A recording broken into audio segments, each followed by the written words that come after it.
In A Wrinkle in Time, on the dark planet of Camazotz, the whole population lives in fear of being different, of being an aberration.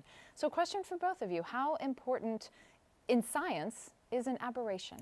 In physics, what is an aberration? I don't know if it's so important. You know, it's not an obvious answer to me, but I would imagine in any time in science, an aberration is something that draws you, it must attract a scientist, right? Because you say, wow, if we thought this, but there's this, we must focus on anything that's an exception to a rule. Sure, right? Those aberrations are great, yeah. Yeah. When you see something that just looks a little bit off and you think, huh, that's weird.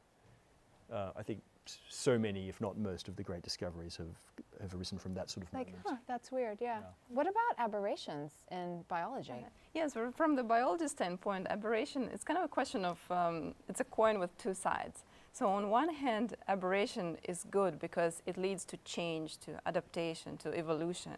And I think that kind of is addressed in the first book, A Wrinkle in Time, when they, on the planet Camazotz, where they encounter a society that is so afraid of they actually call it aberration. They're just so afraid of having an aberration in their society. They just try to kind of purge every single otherness or difference from their society.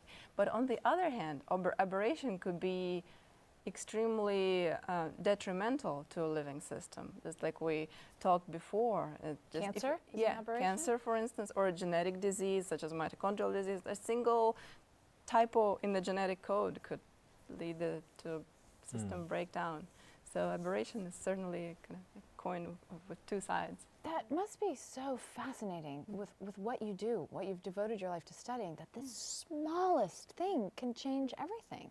Yeah, exactly. And sometimes this is how you arrive to answer to a scientific problem. Is we either study aberrations that exist in patients or in nature, in all sorts of living organisms, or we create aberrations in the lab. So I'm sure you've heard about this amazing technology, CRISPR, that allows us to CRISPR allows us to delete individual gene from the cell and see how the cell is going to do without it, and what's going to change inside the cell, and what kind of processes are going to be affected. Wow. So we actively create aberrations and see how it's going to affect the system, and that's... That sounds like sci-fi.